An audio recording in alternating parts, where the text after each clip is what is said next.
हरे राम राम राम हरे हरे, हरे कृष्ण कृष्ण कृष्ण हरे हरे। ब्रह्मानंदं परमसुखदं केवलं ज्ञानमूर्तिं द्वन्द्वातीतं गगनसदृशं तत्त्वमस्यादिलक्ष्यम् एकं नित्यं विमलं अचलं सर्वधी साक्षिभूतं भावातीतं त्रिगुणरहितं सद्गुरुं तं नमामि। नमामि सद्गुरु शान्तं सच्चिदानन्दविग्रहं पूर्णब्रह्मपरानन्दैशम् आनन्दीवल्लभम् सद्गुरु सच्चिदानन्दं केवलं करुणाकरं ज्ञानयोगेश्वरं वन्दे ज्ञानदेवा पुनः पुनः। अलंकापुरी पुण्यभूमि पवित्र तिथे नांदतो ज्ञान राजा सुपात्र तया आठविता महापुण्य राशी। नमस्कार माझा सद्गुरु ज्ञानेश्वरांचे। सर्व संतांना वंदन, सद्गुरूंना वंदन, ज्ञानेश्वर माऊलींना वंदन, सर्व श्रोत्यांना वंदन करून शिवगड अध्यात्म चॅरिटेबल ट्रस्टच्या ज्ञानेश्वरीच्या नित्याच्या उपासनेला आपण सुरुवात करतोय। सततम कीर्तयन्तं माम यतन्तश्च दृढव्रता नमस्यन्तश्च मा भक्त्या नित्ययुक्ता उपासते। भगवंत सांगायला लागलेत, माझ्या सगुण रूपाचे अखंड कीर्तन करणारे जे आहेत किंवा यम नियमादी महाव्रताचे दृढ श्रद्धेने पालन करणारे जे आहेत किंवा नमस्काराने सुद्धा भूतमात्राच्या ठिकाणी मी भगवान आहे अशा भावनेने नमस्कार करणारे जे आहेत ते परमप्रेमाने नित्ययुक्त असलेले महात्मे जे आहेत ते माझी उपासना करतात। हे 3 टप्पे या ओळीमधून सांगितलेले आहेत। पहिला कीर्तनाचा टप्पा, त्यामध्ये आपण नामस्मरण पाहिलं। आता जो टप्पा सांगितलेला तो यमनियमादीची साधन आहे त्याचा विचार करायला सुरुवात केलेली आहे। कालच्या चिंतनामध्ये आपण 213 नंबर 24 अध्यायातील पाहिलेली होती। बाहेरी यमनियमांची कांटी लावली, आतवज्रासनाची पवळी पन्नासली, परी प्राणायामांची मांडली वाहती यंत्रे। म्हणजे त्या ठिकाणी प्राणायाम रूपी तोफाच तयार करून ठेवलेले असतात।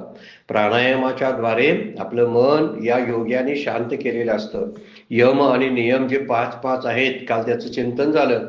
त्या यम आणि नियमांची कुंपणं लावलेली असतात आणि आतमध्ये वज्रासनाच्या द्वारे जे बंद करायचे आहेत 3 बंद, त्या 3 बंदाचा सुद्धा अभ्यास केला जातो आणि त्याद्वारे अपान वायूला कोंडून आतमध्ये त्या कैवल्य जी मुक्ती आहे ती भोगण्याचा प्रयत्न कोण करतात? असे यमनियमादी साधने करणारी जी असतात।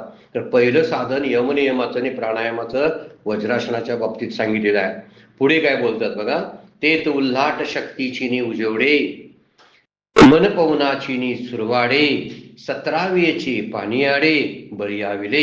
त्या दृष्टीनं वज्रासनामध्ये बसून बंद लावल्यानंतर जी उल्लाट शक्ती शब्द वापरलाय त्याला कुंडलिनी शक्ती म्हणतात।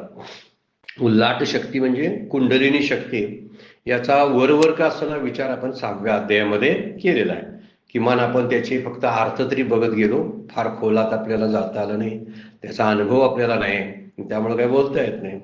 म्हणून कुंडलिनी शक्तीच्या प्रकाशाने उजिवडे म्हणजे उजेडामध्ये, त्याच्या प्रकाशामध्ये मन पवनाची सुरवाडे म्हणजे मन आणि पवनाच्या म्हणजे वायूच्या बळाने काय करतात? 17वेचे पाणी आडे बळी आविले। 17व्या चंद्रकलेचे सरोवर जे आहे ते बळकावलेले आहे। पाणी आडे म्हणजे पाण्याचं ठिकाण, 17वीचं पाणी म्हणजे अमृत असा शब्द वापरलेला आहे शास्त्रानं, योगिक प्रक्रियामध्ये वापरलेला आहे। योग्यांच्या दृष्टीने ती 17वेची कला म्हणलेली आहे। माऊलींचे 12व्या अध्यायामध्ये उभे आहे, त्यामध्ये 17वीचे स्तन्यदेशी अनुताचा हल्लुरुगाशी समाधी बोधे निजविशी बुजावणे। सद्गुरूंचं वर्णन करताना ते वर्णन केलेलं आहे। तर कुंडलिनी शक्तीच्या प्रकाशाने मन आणि प्राणवायू यांचं सहाय्य घेऊन ही चंद्रामृत रूपी जे 17वी ज्याला आपण म्हणतो 17वी कला, त्या 17व्या जीवन कलेचं ते पाणी किंवा तळं बळकावतात। म्हणजे ब्रह्मरंध्रामध्ये त्या मस्तक पोकळीमध्ये, ब्रह्मरंध्र म्हणजे वरचा टाळूचा वरचा भाग, मस्तक पोकळी असलेलं तिथं अमृताचं तळं आहे असं योग्यांची योगी ठामपणे सांगतात की तिथं आहे। हे कुणाला अनुभवाला येईल ते अमृत? तर ज्यांनी असं यमनियमादी साधनं केली, प्राणायाम किंवा वज्रासनामध्ये या मूळ बंधांचा, जालंधर बंध हे 3 बंधांचा अभ्यास केला त्याने ज्याने कुंडलिनी शक्ती जागृत केली त्यांना या अमृत कलेचा राग होतो. पण आपल्याला ही गोष्ट कुणीही प्रयत्नपूर्वक करायची नाही. याचे प्रयोग सुद्धा घरी कधी करायचे नाहीत. प्राणायाम करायचे आहेत ते आपल्या तब्येतीसाठी, आरोग्यासाठी. अन्य काहीही कारण त्यामुळं आपल्याला मोक्ष मिळणार आहे. पण त्याचं काठिण्य जर पाहिलं तर ते फारच कठीण आहे. ते फार अशक्यप्राय गोष्ट आहेत. आजकालच्या प्रवासामध्ये, आजकालच्या युगामध्ये जरी आपण कलियुगाचा विचार केला तर कलियुगामध्ये हे साधन सांगितलं असतं. आता ते फार दुर्मिळ झालंय. अशा योगिक क्रिया करणारे, कुंडलिनी करणारे आता मला तरी ठाऊक नाहीत. आपल्या कुणाला माहिती असतील तर त्याचा विचार बघावा. तेही काही जण नुसतंच बोलतात मी कुंडलिनी जागृत करतोय वगैरे. ही कुंडलिनी वगैरे जागृत करणारे चेहऱ्यावरच दिसतात आपल्याला. नामानं सुद्धा कुंडलिनी जागृत होते. गोंदवलेकर महाराज सांगतात नामानं सुद्धा कुंडलिनी जागृत होते. नाम आपण मनापासून घेतच नाही. त्याचं सगळ्या क्रिया ज्या आहेत नामामध्ये सगळंच आहे. इथं म्हणतात की जे 17वीची कला ज्याला आपण म्हटलेले आहे, चंद्रकला म्हटलेलं आहे, ते अमृत जे आहे ते तळ या मस्तकाच्या पोकळीमध्ये, ब्रह्मरंध्रामध्ये असते. त्यामुळे वज्रासनेच्या उष्णतेनं मूलाधार चक्रात राहणारी जी कुंडलिनी आहे, जी प्राणशक्ती आहे, ती जागृत होते. आणि जागृत झाल्यानंतर आपण मागच्या वेळेस जर बघितलंय ती अगदी वेठोळं घालून बसलेली असते. पण तिला जर डिवचायला लागलं ते डिवचणं कशामुळे होतंय? प्राणायामामुळं. बंद जे आहेत ना, मूळ बंद, जालंधर बंद, उडियान बंद, 3 बंद आहेत. आता या 3 बंधांचा म्हणजे श्वास कोंडून ठेवण्याचा अभ्यास जो आहे फार कठीण आहे. स्वामी विवेकानंदांचं एक राजयोग नावाचा एक छोटासा ग्रंथ आहे. त्या ग्रंथामध्ये त्यांनी सांगितलेलं आहे या प्राणायामाचा अभ्यास संन्यासानीच करावा, ब्रह्मचर्याने करावा. ब्रह्मचर्य लागतं प्राणायामाच्या अभ्यासाला. आपल्यासारख्या गृहस्थाश्रमी लोकांना या प्राणायामाच्या अभ्यासानं, स्वामी विवेकानंद म्हणतात, या प्राणायामानं अतिरेकानं वेळ लागेल, त्याचे मेंदूवर दुष्परिणाम होतात. म्हणून अति जो आहे कोंडून ठेवणं वायू, हे शक्य कुणाला होतं? ज्याच्यामध्ये तो ओज आणि तेज शक्ती सगळी जागृत असते, ज्यानं योग्य असं मार्गदर्शनाखाली गुरूंच्या त्याचा प्रयोग केलेले असतात, त्यांना ते जमेल. आणि ते जमायला आज असे गुरु सुद्धा भेटणं फार दुर्मिळ आहे. की असे योगिक क्रिया, कुंडलिनी जागृत करणे किंवा बंद लावणं, हे गुरु भेटणे असतील गुरु, पण दुर्मिळ आहेत ते. आणि त्यांनाही पूर्ण माहिती आहे की नाही काय माहीत नाही. काहीतरी फक्त ॲडव्हर्टाईज म्हणून करत असतात, आम्ही असं करतो. काही युट्यूबला लोक मंडळी दिसतात, त्यातली किती खरी आहेत किती खोटी आहेत कोणाला माहिती. आपल्याला जे करायचंच नाही तिकडे त्याचा विचार आपण करायला जायचं नाही. आपण शांतपणे भगवंताच्या भजनामध्ये, नामामध्ये, ध्यानामध्ये रमून जायचं आणि ज्ञानेश्वरी सारख्या एखाद्या ग्रंथाचा, तत्वज्ञानाचा अभ्यास करत राहायचं. हे आयुष्यभर प्रक्रिया करण्याची आहे. म्हणून आरोग्य सांभाळण्यासाठी छोटी छोटी योगासनं आहेत, प्राणायाम पण आहेत, करायला काय हरकत नाही. पण अतिरेक जर आपण केला तर त्याचा परिणाम या वज्रासनाच्या उष्णता इतकी वाढत असते. साधा ओमचा उच्चार करून बघा. ओमचा उच्चार जर अतिशय जास्त केला तर अंगामध्ये भयंकर अशी उष्णता वाढत असते. हा ओमच्या उच्चारानं म्हणजे ते सुद्धा अधिकार लागतो ओम उच्चारायला. आणि कोणता अधिकार? तर आपली शारीरिक क्षमता तरी तेवढी पाहिजे ना ओमची उच्चार करण्याची. तर वज्रासनाच्या उष्णतेने हे मूलाधार चक्र जे अगदी टोकाचं खाली जे आहे गुदद्वाराजवळचं, त्या मूलाधार चक्रामध्ये ती म्हणे कुंडलिनी राहते. म्हणे शब्द मी का वापरतोय काय ठाऊक नाही म्हणून, फक्त ते ज्ञानेश्वर माऊलींना ठाऊक आहे असा माझा विश्वास आहे. फक्त त्यांना असं मी बोललो. फक्त कुंडलिनीची जी गोष्ट आहे ती ज्ञानेश्वर माऊलींना ठाऊक आहे. म्हणून स्पेशालिटी जी ज्ञानेश्वरीची 6व्या अध्यायाची आहे ती कुंडलिनी शक्तीची वर्णनांची आहे. कारण ती भगवद्गीतेमध्ये कुंडलिनी शक्तीचं वर्णन अजिबात दिलेलं नाही, स्पर्श सुद्धा केलेला नाही, कुठं विचार सुद्धा मांडलेला नाही. तर तो विचार माऊलींनी या ध्यान योगाचा जो अध्याय आहे 6वा त्यामध्ये मांडलेला आहे. आपण बघितले ते, ठीक आहे. तर या कुंडलिनीचा विचार जो आहे, ती कुंडलिनी म्हणजे प्राणशक्ती जागृत होते. आणि जागृत झाले की म्हणे त्याच्या तोंडातून पडणारं जे द्रव्य असते ते अमृत असते किंवा ते उघडते. आणि उघडलं की हे ब्रह्मरंध्रातलं जे अमृत आहे ते तिच्या तोंडात जाऊन पडतं म्हणे. आणि शरीर एकदम तरुण होतं, लहान बालकासारखं शरीर होतं. म्हणून इथं म्हणलेलं आहे नंतर ती प्राणवायूच्या साहाय्याने ती कुंडलिनी जी आहे ती सुषुप्ना नाडी जी आहे ती वर जाऊन सुषुप्नेतून म्हणजे सुषुप्ना नाडीतून वर जायला लागते आणि ती कुठं जाते तर ब्रह्मरंध्रामध्ये निघून चिदाकाशामध्ये, जे त्यालाच आपण मगाशी काय म्हणलं ब्रह्मरंध्र किंवा मस्तकातली पोकळी जी आहे तिथं प्रवेश करते. त्यावेळी त्या सहस्त्रधार चक्रामध्ये असलेलं जे चंद्रामृताचं जे तळ आहे ते थोडंसं कलतं, वाकडं होतं. भांड कसं वाकडं झाल्यावर सांडतं तसं कळल्यानंतर त्यातनं काय अमृत सांडतं आणि कुंडलिनीच्या तोंडात पडतं. त्यामुळे योग्याची जी कांती आहे ते तेजपुंज होते. याला 17वी जीवनकला म्हणलेली आहे. जे अमृताचं तळ आहे ना त्याला चंद्रामृताचं तळ म्हणलेलं आहे. त्याला 17वी जीवनकला असा शब्द प्रयोग वापरला आहे. आता या 17वा शब्द वापरण्याचे कारण आहे की चंद्राच्या कला ज्या आहेत त्या षोडश कला आहेत, 16 कला आहेत. पण 16 कलानंतरचं जो पुढची कला ज्याला वर्णन करतात त्याला जीवनकला म्हणतात. ती 17वी म्हणजे परिपूर्णता त्यामध्ये असते. पूर्ण ही पूर्णता सांगण्यासाठी 17वीला म्हटलेलं आहे काय 17वीचे पाणी आडे बळी यावले. कुणी त्या उल्लाट शक्तीनं, उल्लाट शक्ती म्हणजे कुंडलिनी शक्तीनं, हे 17वीच्या तळ्यातलं कशाच्या आधाराने मन पवनाचे सुरवाडे, मन आणि प्राणवायू यांच्या साह्यानं ही कुंडलिनी किंवा त्या वज्रासनामध्ये प्राणायामुळे ती जागृत होते, ती तोंड पसरते आणि ते अमृताचं तळ जे आहे मस्तकातलं त्यातलं अमृत ती पिते आणि त्यामुळं योग्याची कांती अशी तेजपूज्य होते. भव्य दिव्य असं तेज त्याच्या चेहऱ्यावरती दिसू लागतं. चला, वेळ लावण्यासाठी आपण याच्यामध्ये वेळ घालवण्यासारखी स्थिती नाही. याचा उपयोग ज्याचा आपल्याला आहे तोच विचार आपण करायचा आहे. तेव्हा प्रत्याहारे ख्याती केली. आता प्रत्याहाराचं बोलणं चालू केलं बघा. यम नियम प्रत्याहार. पुढचा प्रत्याहाराची ख्याती केली, विकारांची सपिली बोहली, इंद्रिय बांधून आणली हृदयात. मग प्रत्याहाराने मोठा पराक्रम केला, ख्याती केली म्हणजे जरा कीर्ती केली. विकारांची सपिली बोहली, त्याने विकारांची जे आहेत विकार काम क्रोध लोभ ही षड्रूप जे आहेत सपिली म्हणजे संपवून टाकली किंवा त्याला मारून टाकले आणि इंद्रियांना विषयापासून ओढून बांधून हृदयाच्या आत आणलं. कुणी प्रत्याहारानं. म्हणजे प्रत्याहार फार मोठा पराक्रम करतो असं माऊली म्हणतात.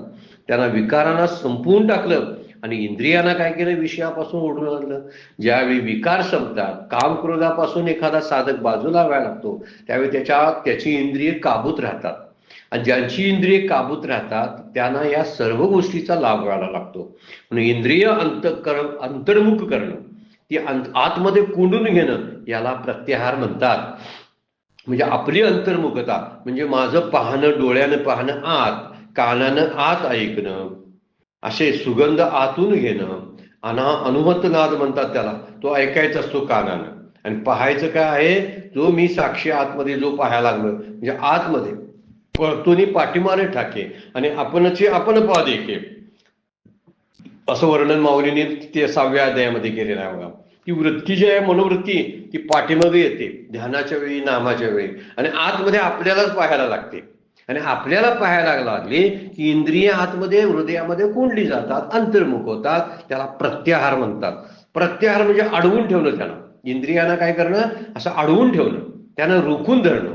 तर त्या वृत्ती रोखून धरल्या जातात आणि प्रत्याहाराने विषय जरी समोर असला तरी सुद्धा ती वृत्ती विषयाकार होत नाही. म्हणजे समज खायचा पदार्थ समोर असला तरी प्रत्याहार असल्यामुळं म्हणजे आत कंट्रोल असल्यामुळं ते मी खावं अशी इच्छा निर्माण होत नाही. काय सुंदर गोष्ट आहे बघा ही. काही का असं ना अगदी सगळं जर टाकावं असं म्हणता येत नाही या ओव्या, बरं काय, की त्यातल्या काही गोष्टी आपण इंद्रियांना कोंडून ठेवणं, इंद्रियांना अंतर्मुख करणं ही गोष्ट नामासाठी सुद्धा गरज आहे. ती काही योगाची नुसती प्रक्रिया नाही. त्यामुळे त्याचे मनोविकार जे आहेत, जेव्हा ती वृत्ती विषयाकार होत नाही प्रत्याहारानं, त्यावेळी मनोविकार जे आहेत ते पूर्ण नष्ट होतात. वर्णन केले प्रत्याहाराचं म्हणजे 3रा प्रकार सांगितला बघा त्यातला यम नियम प्रत्याहार म्हणजे अष्टांग योगातला प्रकार. तेव्हा प्रत्याहारे ख्याती केली, विकारांची सपेली बोहली, इंद्रिय बांधून आणली हृदयात, तेव्हा धारणा वारू दाटिले. आता धारणेचा अभ्यास सांगितला बघा. पुढचा मुद्दा धारणा. दाटिले महाभूतांचे एकवटले, मग चतुरंग सैन्य निवटले संकल्पाचे. काय ते सांगतात बघा, किंवा धारणारूपी घोडे जे दौडू लागले, त्या घोड्यावर स्वार झालेल्या योगाने शरीरातील पंचमहाभूतांना एकत्र केले आणि कर्मफलाचे संकल्प प्रत्यक्षादीप्रमाणे मिथ्या ज्ञाने जगात नसलेल्या पदार्थाशी होणारा मानसिक व्यवहार, निद्रा, पूर्वी अनुभवलेल्या विषयांची स्मरणे, हे संकल्पचे चतुरंग सैनी जे आहेत ते त्यांनी ठार केले. म्हणजे काय केलं, संकल्प जे उठवत होते ते धारणेमुळे बंद झाले. प्रत्यारानंतर धारणा म्हणजे धारणारूपी घोडे तयार झाले. आणि धारणा म्हणजे एकाच विषयावर चित्त स्थिर करणे. धारणेची व्याख्या कशी केलेली आहे पतंजलीच्या योगशास्त्रामध्ये, एकाच गोष्टीवर, पदार्थावर, विषयावर आपलं चित्त स्थिर करणं.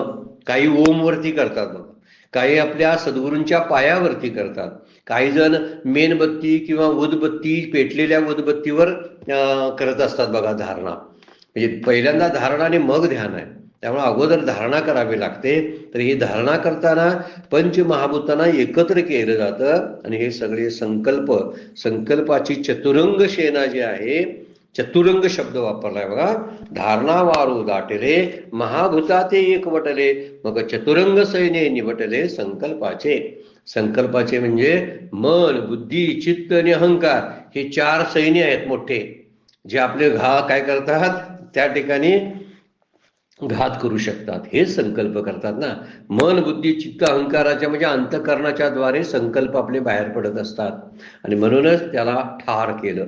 त्याला चतुरंग सेना म्हटलेले आहे. चतुरंग म्हणजे अंतःकरण चतुष्टय, मन, बुद्धी, चित्त आणि अहंकार, याला चतुरंग सैन्य म्हटलेलं आहे. त्यांना ठार केलं म्हणजे काय, तर चित्तवृत्ती नाहीशा केल्या.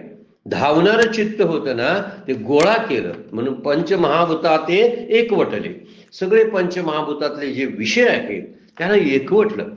काय मागचं तर काहीतरी आठवतं, काहीतरी भविष्यामध्ये काहीतरी चालू असतं, भूतकाळातल्या अशा अप्रिय गोष्टी आठवत असतात, भविष्य काळामध्ये मनोराज्य आपण रंगवत असतो. ह्या सगळ्या गोष्टी थांबतात. त्यावेळी थांबणंच गरजेचं आहे ना, तर धारणा होत नाही. म्हणून धारणा म्हणजे होल्ड समथिंग, काहीतरी असं पकडून ठेवणं की त्याला सोडून जायचं नाही, त्याला पकडून ठेवणं असं म्हणतात. म्हणजे एखाद्या विषयावरती चित्त त्या विषयाला पकडून ठेवतं. मग तो विषय ओम असेल, नाम असेल, नाहीतरी एखादा काहीतरी बिंदू असेल, त्या बिंदूवरती या हठयोगातलीच प्रक्रिया आहे. आणि ही सुद्धा सोपी आहे, तशी एवढी काही अवघड नाही, आपल्याला करता येण्यासारखी सुद्धा आहे. तर ही चित्तवृत्ती नाहीशा करतात. मग धारणा म्हणजे पकडून ठेवते, आणि त्यामुळे चित्तवृत्तीचे इतर जे विषय आहेत, काही पण असू द्यात प्रपंचाचे विषय, ते मागं पडतात, संकल्प थांबतात आणि ध्येय तादात्म्य संपून जातं. ध्येय तादात्म्याला कारण महाभूताशी आपण एकवटलेलो आहोत. देहच महाभूताचा आहे. महाभूताची एकवटले असा शब्द वापरला. एकवटले म्हणजे त्यांना बाजूला करतात असा त्याचा अर्थ आहे. पंचमहाभूतांना एकत्र केलं. एकवटले शब्दाचा अर्थ एकत्र केलं म्हणजे काय करणं, त्याच्याकडे लक्ष द्यायचं प्रयत्न केलं. पंचमहाभूतातल्या सगळे घटक, सगळं जगच पंचमहाभूताचं आहे. जगाचा विचार म्हणजे पंचमहाभूतांचा विचार आहे. इथं जर तो सोडून दिला तर देहतादात्म्य संपतं. जग आहे मग पंचमहाभूताचं, पण आपला देह पण पंचमहाभूताचाच आहे. या देहाबद्दल असणारं तादात्म्य संपलं तर आपण काय म्हणतात त्याला, देह ज्यावेळी संपतो, देहाचं चिंतन जेव्हा संपतं, त्यावेळी आपल्याला ही चित्तवृत्ती स्थिर करता येते, धारणा करता येते. त्यामुळे देह तादात्म्य संपायला पाहिजे. तर धारणा वारू दाटिले महाभूतात ते एकवटले, मग चतुरंग सैन्य निवटले संकल्पाचे, दयावरी जैत्रे जेत, म्हणून ध्यानाचे निशान वाजत, दिशे तन्मयाचे झळकत एक छत्र. जैत्रे जय म्हणजे जिंकले रे जिंकले, असं म्हणून तो ध्यानाचा नगारा वाजू लागतो, ध्यानाचे निशान वाजत. आणि मन हे जे आहे तन्मयाचे झळकत एक छत्र, मन ध्येयाशी एकरूप झाल्याची छत्र झळकत दिसतं, म्हणजे दिसू लागायला लागतं. म्हणजे मन काय होतं, जिंकलं असं म्हणून ध्यानाचा नगारा वाजतो आणि मन ध्येयाशी एकरूप होतं. जे ध्येय पकडलेलं असतं ना, म्हणजे बोलावा विठ्ठल, पहावा विठ्ठल, पहावा विठ्ठल या ठिकाणी मन चिकटून राहतं आणि स्वरूप ऐक्याची एक सत्ता चमकताना दिसते, असं वर्णन त्यामध्ये केलेलं आहे. म्हणून धारणेच्या विषयावर चित्त एकाग्र होतं म्हणजे ध्यान. चित्त अगोदर पकडायचा प्रयत्न करतं, निसटतं, पकडतायचा प्रयत्न करतं, ती धारणा असते बरं काय.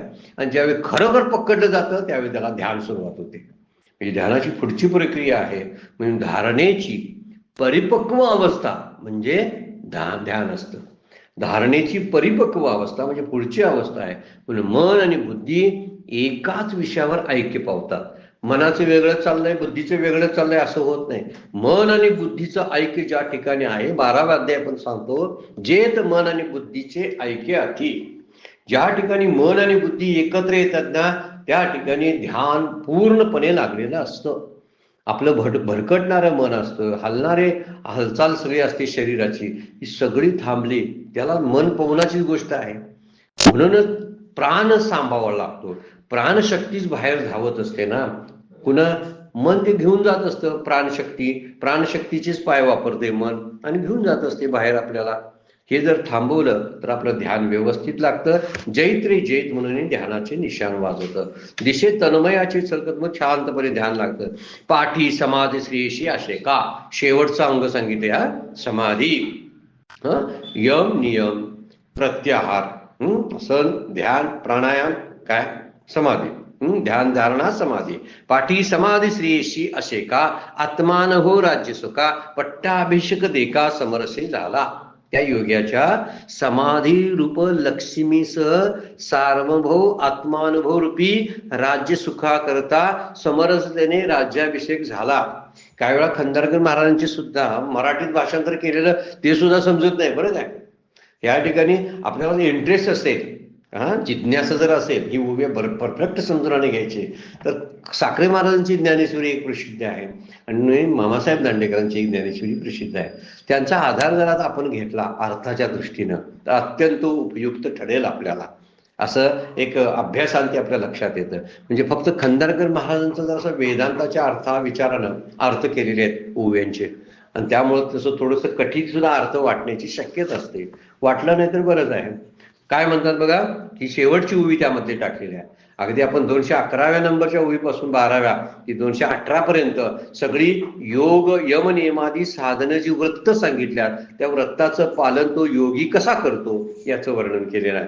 ही त्यातली शेवटची ओवी बघा. पाठी समाधी श्रेयशी असे का, आत्मानुभव राज्य सुखा पट्टाभिषेक देका समरसे झाला. सोप्या भाषेत त्याचा उच्चार बघा.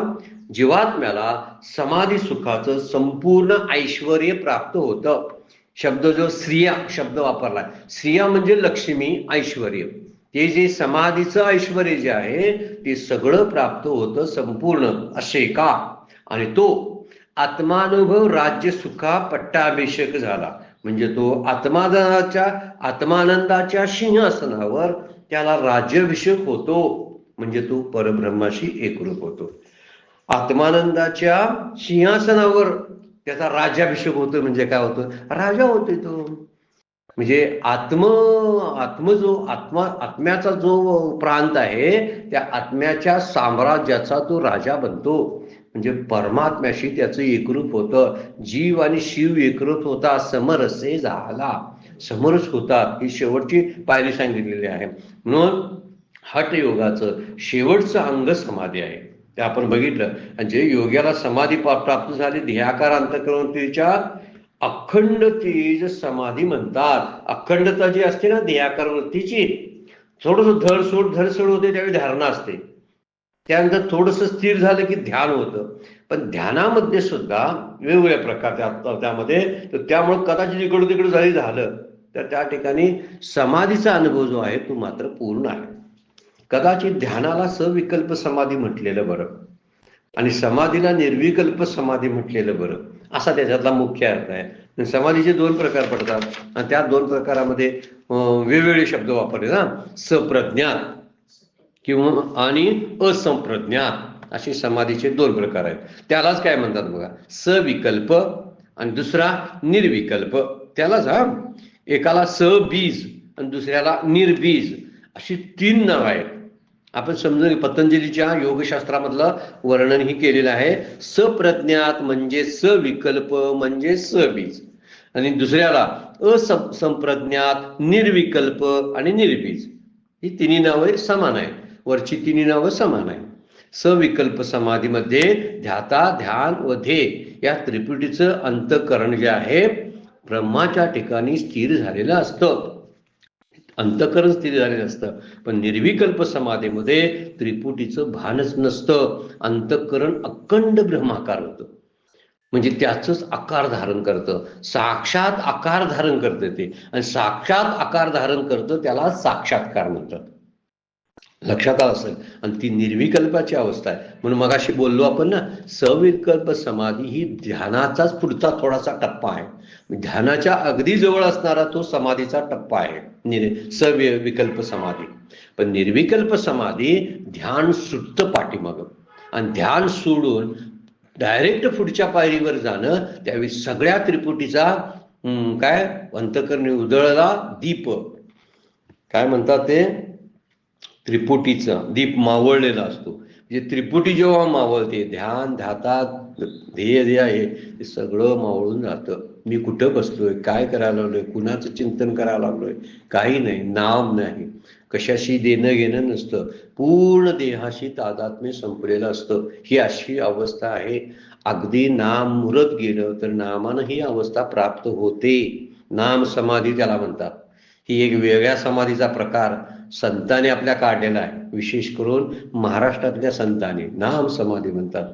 आणि नाम जी साधन आहे, ज्यांनी पक्क केलं त्यांना ही अवस्था प्राप्त झाल्यानंतर योग्यांची सर्व तापापासून निवृत्ती होते, असं पतंजलीच्या योगशास्त्रामध्ये म्हटलेलं आहे.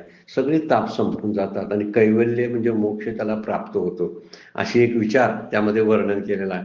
म्हणून इथं अष्टांग योगाचं सगळं प्रकार जे आहेत ते इथंपर्यंत 218 पर्यंत आपल्याला समजून सांगितलं.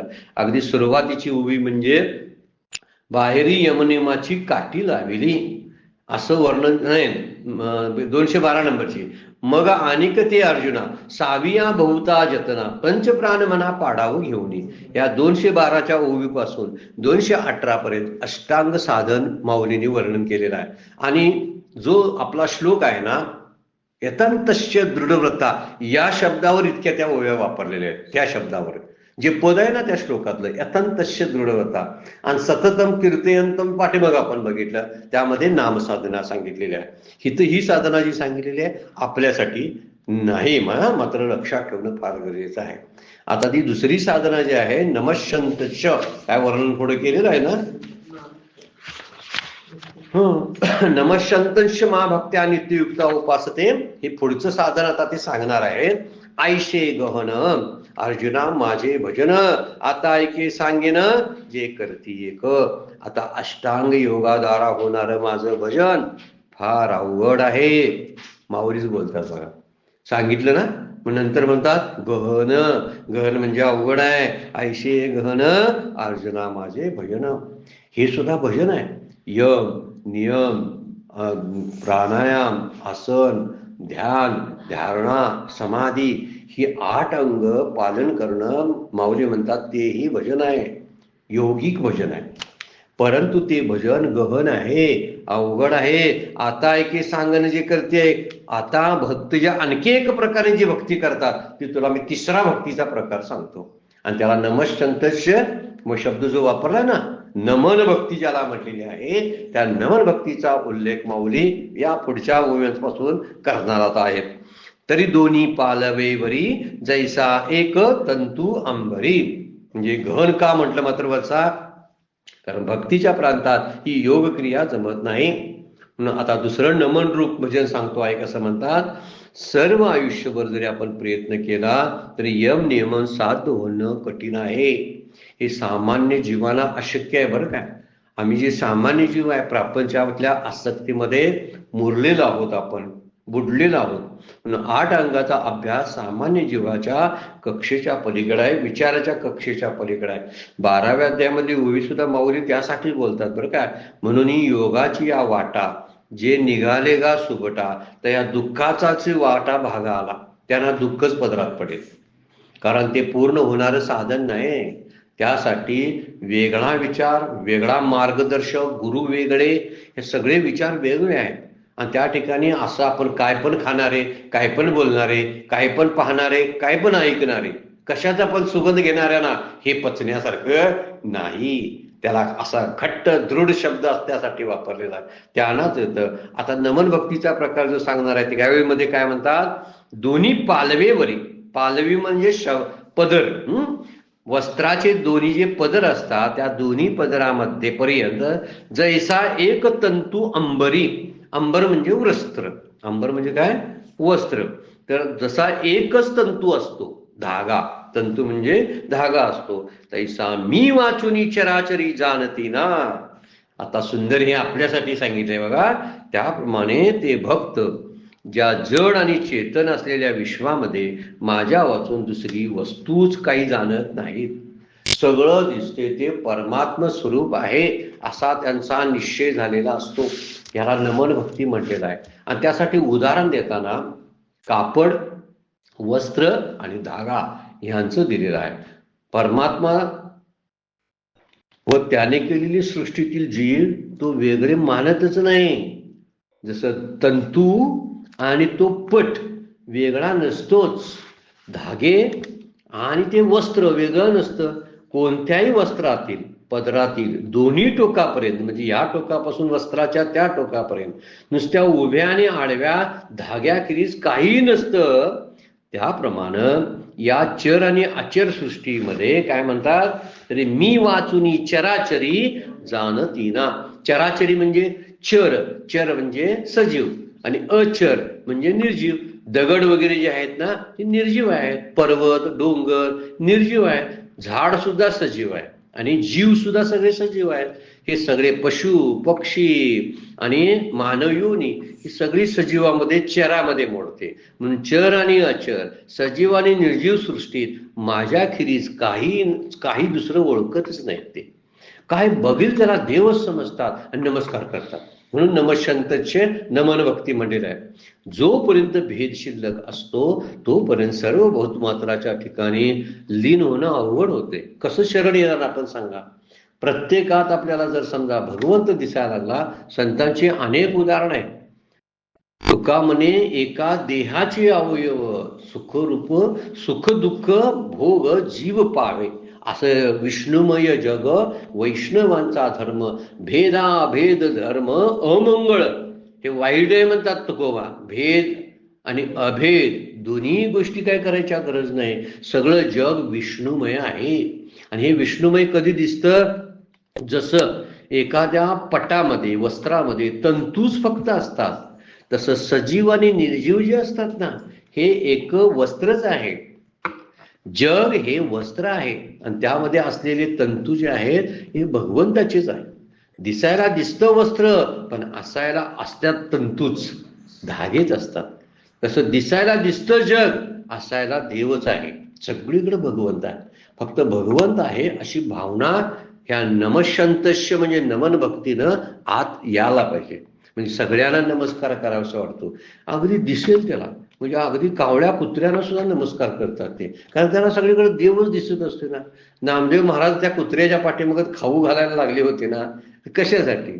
नाथ महाराजांनी एखाद्या लहान रडणाऱ्या अगदी खालच्या जमातीतील असणाऱ्या, त्या काळात तेव्हा मानलं जायचं, त्या जमातीच्या बाळाला, उघड्या बाळाला वाळूतून उचलून आपल्याकडे घेतलं कडेवर. हे कशाचं दोतं काय सांगा भाऊ. त्यांना वाळीत टाकलेत लोकांनी की तुम्ही तुमचे धर्म, तुमचा वर्ण आणि आश्रम मोडा लागलाय तुम्ही, म्हणून त्यांना विरोध करत होते तुकोबांना, ज्ञानोबांना, संत नामदेवांना. सगळे संत जगाच्या दृष्टीनं खुळे होते, कारण जग शान नव्हतं त्यामुळे ती खुळी वाटत होती. आजही संत उपलब्ध आहेत, बघायला मिळतात, पण ती वेडेच दिसतात लोकांना. वेडपट आहे म्हणतात ते. आता वेडपट आहे ना, जीव ज्यांना वाटते तीच मुळात वेडपट असतात आणि त्यामुळे त्यांना वेडपट सगळं दिसत असतं. एखादा वेडा म्हणत नाही ना ही सगळी वेडी आहेत. वेडा काय म्हणतो, सगळ्या जगाला ही वेडी आहेत. वेड लागलेली जी माणसं असतात ना, त्या राजाची गोष्ट कुठली तरी सांगतात, ती सगळी अंगावरती कपडे टाकून नाचायलाच लागली राज्यभर. सगळी काहीतरी चमत्कार झाला म्हणे आणि ती नाचायलाच लागली. आता राजा आणि प्रधान हे डोकं शांत होतं त्यांचं आणि त्यांना कळत होतं. आता राजा आणि प्रधान ज्यावेळी कळलं त्यांना की त्या राजाने प्रधानाला ती वेड्यात काढायला लागली, का? त्यांनी कपडे घातले होते ना. म्हणजे नग्न असलेली कपडे घातल्याला नावं ठेवतात, हीच खरी रीत आहे. म्हणून संतांना नावं ठेवण्याचा जो प्रकार आतापर्यंत घडला त्याला कारण हेच आहे, त्यांचं मूळ गोष्ट समजली नाही. ते कुठंपर्यंत पोहोचले होते हे कळलं नाही. म्हणून जोपर्यंत भेद शिल्लक आहे तोपर्यंत सर्व भूत मात्राच्या ठिकाणी लीन होणं, त्याच्याशी एकरूप होणं अवघड आहे. आता सगळे भूत मात्र त्यांच्याशी व्यवहार मात्र वेगळ्या पद्धतीने करावा. समदर्शी काय म्हणतो आपण त्याला, समदर्शी असावं, समवृत्ती नसावं, हा मुद्दा त्यामध्ये आहे. तर भेद प्रतीतीला कारण काय आहे, आपला अहंकार आहे. आतमध्ये अहंकार असतो, म्हणून मी कमी, मी मोठा, मी छोटा हे जे वाटत असतं, मी माणूस आणि हे कुत्र, असा भेद कधी होतो, अहंकारामुळे होतो. अहंकाराने माणूस आपल्या स्वपासून वेगळा होतो. खरी गोष्ट ही लक्षात ठेवण्यासाठी आहे. स्वतःला वेगळा समजण्याचं कारण अहंकार आहे, कायम आपण लक्षात ठेवायचं. मी इतरांच्या पेक्षा वेगळा दिसतो ना, तो अहंकारामुळे. म्हणून ज्ञानी माणसाचा अहंकार मात्र संपूर्ण गेलेला असतो, भेदभाव झालेला गेलेला असतो, द्वैत प्रतीती अजिबात येत नाही त्यांना. त्यामुळे लीनता म्हणजे नम्रता हा त्यांचा स्थायी भाव असतो. तुकाराम महाराजांचा सुंदर अभंग आहे, नम्र झाला भूता त्याने कोंडिले आनंदा. भगवंताला पकडण्याची ताकद या नम्रतेमध्ये आहे. म्हणून सतत नम्र व्हावं, सगळ्या भूतमाताशी नम्र व्हावं. वस्त्रातला धागा जो आहे ना, धाग्या वाचून त्या वस्त्रामध्ये काहीच नसतं ना, तसं त्याला ह्या जड चेतनामध्ये परमात्म्याची अनुभूती येत असते. तरी वस्त्राशी पाटी पोटी, माऊलींची जुळी आहे बघा, 14व्या अध्यायाची जुळी आहे. तरी वस्त्राशी पाटी पोटी नाही सुता वाचून कीर्ती. वस्त्राचं मागं पुढचं सगळं अंग बघा, सुता वाचून दुसरा ऐसे सुये दिटी चराचर मद्रूपे, असा तो सगळ्या चराचरामध्ये मद्रूप होतो, म्हणजे माझ्याशी एकरूप होतो. म्हणजे आत्मज्ञानाचा उदय झाल्यामुळे त्यांना हे भेदात्मक असलेलं जग ब्रह्मरूप दिसायला लागतं. सर्वम खल्विदम ब्रह्म, सगळं ब्रह्मच आहे. जगामध्ये ब्रह्म दिसते उघडे. काय एकच काय, आपण अभंग घेतला होता मुक्ताबाईंचा, आता आठवण झालाय, मागच्या एका चिंतनामध्ये आपण घेतला होता. एकच सूत आणि उघड लुगडे, जगामध्ये ब्रह्म दिसे उघडे, असा तो अभंग आहे. जगामध्ये दिसणारं जे जगारूपानं दिसणार आहे ना, ते ब्रह्मच दिसतं. फक्त तिकडं आपली दृष्टी नसल्यामुळे आपल्याला कळत नाही. म्हणून इथं माऊली म्हणतात, तरी दोन्ही पालवेवरी जैसा एक तंतू अंबरी, तैसा मी वाचुनी चराचरी जानती ना. आपण शब्दांचे पण अर्थ समजावून घेतोय. जे ज्ञानेश्वरी समोर ठेवून जर बघत असतील, त्याने पेन्सिलने सुद्धा आपल्या ज्ञानेश्वरीवर शब्दार्थ लिहून घेतला तरी चालतोय, म्हणजे आपल्याला वाचताना नंतर उपयोगाला येईल. आधी ब्रह्मा करुणी, 221 नंबरची होई बघा, आधी ब्रह्मा करुणी शेवटी मशक धरुणी. ब्रह्मदेवापासून अगदी डासापर्यंत, मशक म्हणजे चिलट, त्या मशक भरून माझी समजते जाणून स्वरूप माझे. अगदी ब्रह्मदेवा पुढे करून सर्वाच्या शेवटी चिलटाला धरून मध्यंतरी जे जीव काय आहे ते सर्व माझंच स्वरूप आहेत असं ते मानत असतात. म्हणजे जगातल्या यच्छावत सगळ्या वस्तू, सृष्टी निर्मिती करणाऱ्या ब्रह्मदेवापासून जर सुरुवात केली, सगळ्यात मोठा काय ब्रह्मदेव, कारण तो सृष्टीची निर्मिती करतो. आणि शेवटी लहान लहान लहान म्हणजे चिलटापर्यंत सांगितलेलं आहे. या चिलटापर्यंत या सृष्टीमध्ये संपूर्ण माझंच स्वरूप भरलेलं आहे असं त्यांना ज्ञान झालेलं असतं. त्यामुळे ती सगळ्याला नमस्कारच करत असतात.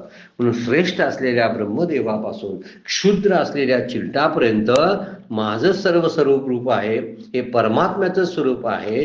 हे जग नाही तर जगदीश्वर आहे, हे विश्व नव्हे तर विश्वंभर आहे, अशी त्यांची धारणा झालेली असते.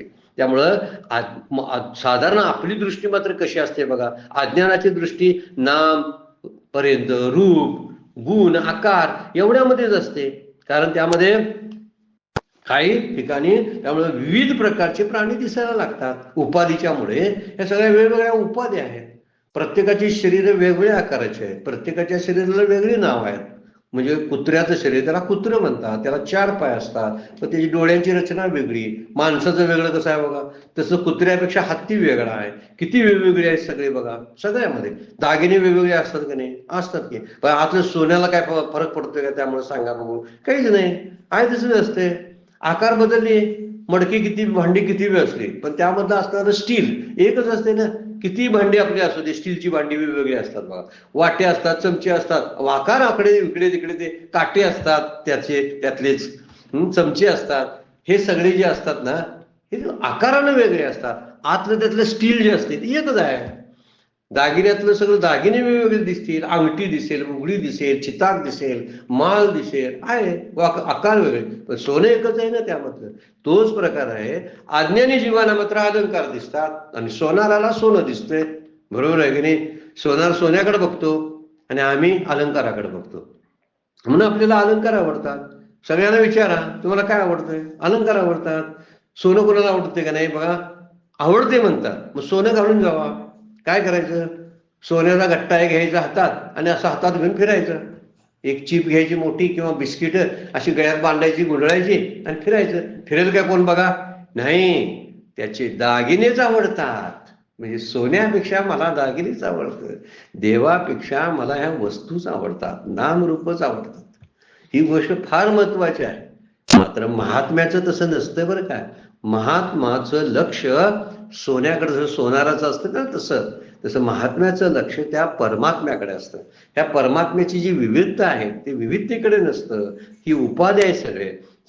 लहान बाळकाला जसं सोन्या ठिकाणी वेगवेगळं दिसतं, तसं आम्हा सर्व जीवांना त्या ठिकाणी वेगवेगळं दिसत असतं. वास्तविक बघायला गेलं तर सृष्टी एकरूप आहे, एकसंग आहे, हा घट्टाच आहे. जसं शरीर एकच आहे, पण त्याचे हात, पाय, डोळे, कान हे वेगवेगळे कसे अवयव आहेत, तसं म्हणूनच तुकाराम महाराज म्हणतात ना, विष्णुमय जगत्या अभंगामध्ये, तुका म्हणे एका देहाचे अवयव. एकच देह आहे हा परमात्मा आणि त्याचे अवयव म्हणजे ही सगळी दिसणारी विविधतेनं दिसलेली सृष्टी आहे. मी कसं माझ्या देहाकडे देह म्हणून पाहतो, तसं सृष्टीकडे देव म्हणून आपण पाहतो काय? बघा, नाही. तर आपल्याला सगळं वेगवेगळं दिसत असतं. कारण सृष्टीमध्ये काय दोष नसतो, तर दृष्टीमध्ये दोष असतो. दृष्टी सुधारली पाहिजे. सृष्टी सुधारायच्या नादाला लागायचं नाही. सृष्टी परमात्म्याची आहे, त्यानं निर्माण केली. ती बिघडवायची काय, व्यवस्थित ठेवायची काय, कशी ठेवायची त्याचा तो बघतो. माझी बघण्याची दृष्टी सुधारायला पाहिजे. म्हणून मी जर बघायला लागलो ना, तर त्या ठिकाणी भगवंत आहे असं तरच. म्हणून म्हटलेलं आहे, तरी ब्रह्मा करुणे, अगदी ब्रह्मदेवापासून चिलटापर्यंत, डासापर्यंत सगळं हे माझंच स्वरूप आहे असं ते जाणतात महात्मे. ही नमन भक्ताचे वर्णन चालू आहे. हे तिसरा प्रकार आपण त्या श्लोकावरचा बघायला लागलोय. म्हणजे ज्ञानेश्वरीचा अभ्यास करताना भगवद्गीतेचा अभ्यास अशा प्रकारे कुठल्या श्लोकातल्या कुठल्या पदाचं कुठपर्यंत किती ओव्या टाकल्यात माऊलीने हे तपासता आलं पाहिजे आपल्याला, म्हणजे अभ्यास चांगला होतो. आधी ब्रह्मा करुणी, शेवटी मशक धरुणी, माझी समस्ते जाणुनी, स्वरूप माझे. अजून पुढे वर्णन त्यामध्येच करायला लागलेले आहे. वेळ संपली आपली, थांबावं लागतंय. आजची सेवा सद्गुरूंच्या चरणी, भगवान ज्ञानेश्वरांच्या चरणी अर्पण करून विराम घेऊया. पुंडलिक वरदा हरी विठ्ठल श्री ज्ञानदेव तुकाराम. विठ्ठल विठ्ठल जय हरे विठ्ठल विठ्ठल विठ्ठल.